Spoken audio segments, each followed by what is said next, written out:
E aí, galera? Aulinha de velocidade média. Então, se você tiver a fim de aprender, segue aí no vídeo.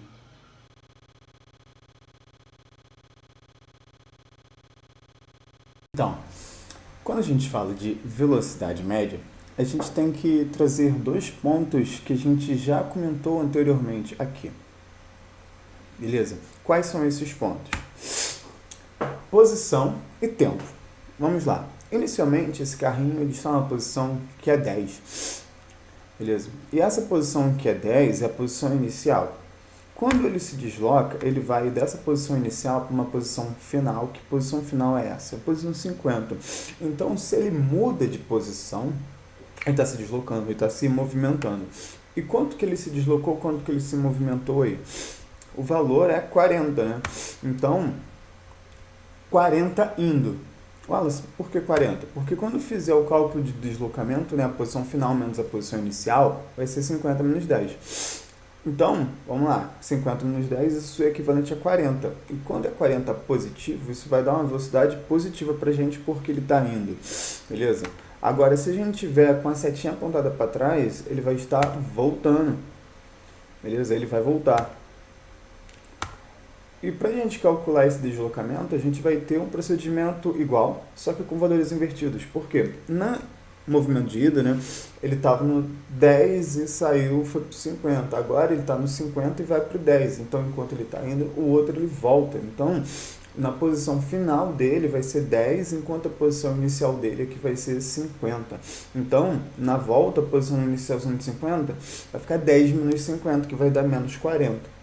Menos 40, um deslocamento negativo, representaria tipo uma distância negativa? Não, não representa distância negativa. Não existe distância negativa.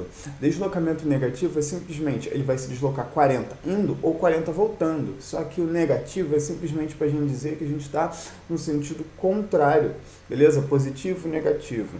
Ah, e se for o contrário? Positivo e negativo. Beleza? Se um sentido for positivo, o outro, logicamente, tem que ser negativo. Beleza? Então, a gente vai acabar tendo velocidade positiva e velocidade negativa junto com o seu deslocamento positivo e deslocamento negativo. Aí eu pergunto para vocês, o que acontece se a gente ir e voltar, e eu quiser fazer a análise do deslocamento dele indo e voltando? A gente vai ter um deslocamento total igual a zero. Beleza? Porque se eu somar 40 indo com menos 40 voltando, isso vai dar zero.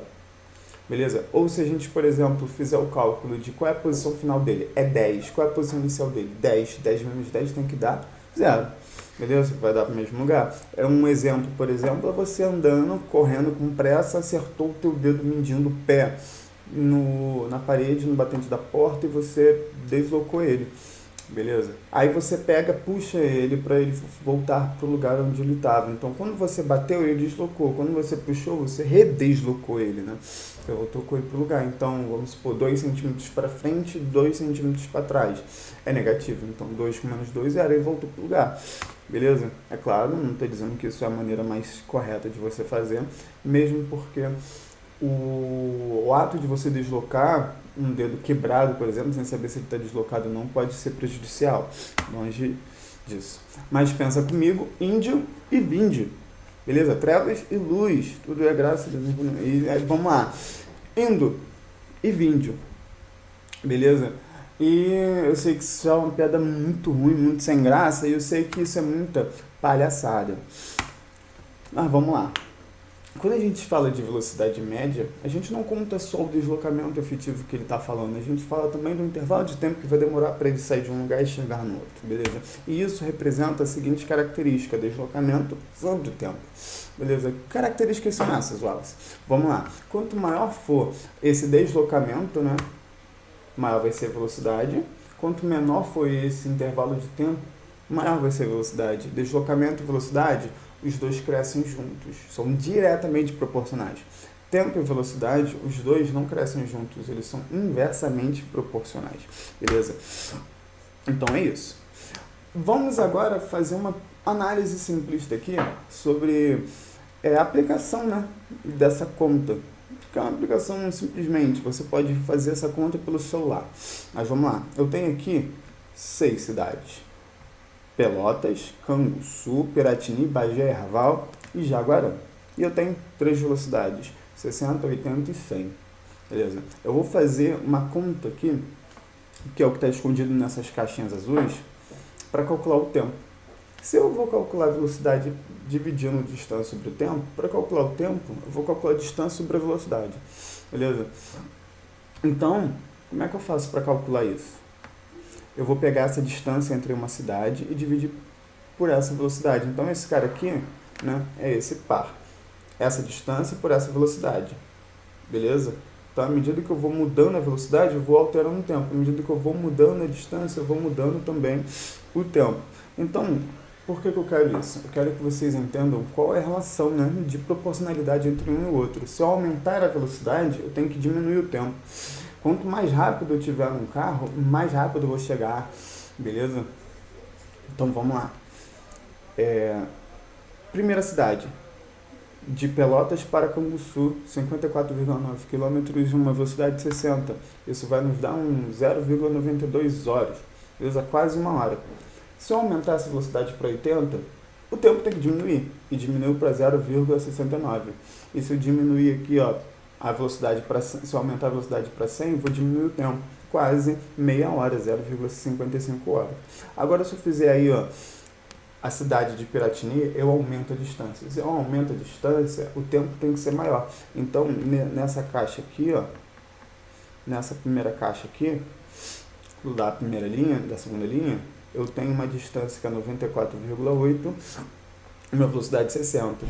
Na distância superior, na distância acima, a gente tinha o quê? Uma velocidade de 60 com uma distância de 55. Se eu aumentar essa distância, esse tempo também tem que aumentar. E aumentou para 1,58. Agora eu vou aumentar a velocidade de 60 para 80, 1,19. E vamos lá. A distância não mudou, aumentou a velocidade. Então, aumentando a velocidade, esse tempo tem que ser inferior, né, a 1,58. Porém, ele tem que ser superior ao tempo da linha de cima, né? Esse 1,19 aqui, ó, ele tem que ser superior a esse 0,69 aqui. Por quê? Porque a distância é maior, na distância menor, mas a velocidade é a mesma. Beleza? Então, os valores de tempo eles sempre tem que estar ali entre uma margem, né? Se a distância aumenta, o tempo tem que aumentar. Beleza? Se a velocidade aumenta, o tempo tem que diminuir. Assim como, por exemplo, aqui, ó, eu sei que o tempo nesse cara tem que ser entre 1,19 e 0,55. Se você estiver fazendo qualquer conta e encontrar um valor menor do que 0,55, está errado. Se você calcular um valor aqui para essa distância, essa velocidade maior do que 1,19, também está errado. Tem que ser algo entre esses dois valores. E vamos lá? 0,95 entre esses dois valores. Beleza? Dividindo agora 184 por 60, por 80 por 100. Então dá uma pausa e faça essas contas aí, ou na mão ou na calculadora e compara, beleza? E faça isso.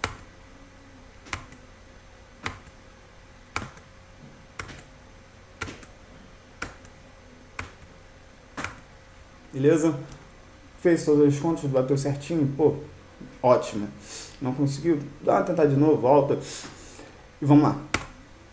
Quando a gente fala de equação horária do MRU, a gente não continua ainda sobre essa velocidade média, né, ΔS sobre ΔT, só que eu quero sair dessa equação de cima para a equação de baixo. Beleza? E como é que eu faço para sair da equação de cima para a equação de baixo?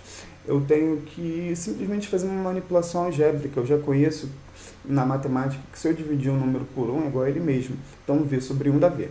E ΔS a gente já sabe da física que é a posição final menos a posição inicial. E o intervalo de tempo é tempo final menos o tempo inicial. Só que eu vou considerar que o tempo inicial é zero. Beleza? Se eu apertar qualquer cronômetro no início, ele vai dar zero. Então, a gente tem essa expressão. Eu vou fazer aqui um meio pelos extremos. Vou multiplicar esses dois aqui e esses dois aqui. Aí vai ficar SF menos S0 igual a VT. Aí aqui eu vou jogar esse menos S0 para o outro lado. Se ele está negativo, vai para o outro lado positivo. Beleza? E a gente chega nessa expressão aqui de baixo. Beleza? Então, se você entendeu, ótimo. Se você não entendeu, comenta aqui embaixo para poder sanar um pouco suas dúvidas. No mais, agradeço a presença de vocês. Muito obrigado e até breve. E não esqueçam de curtir, não esqueçam de seguir a página.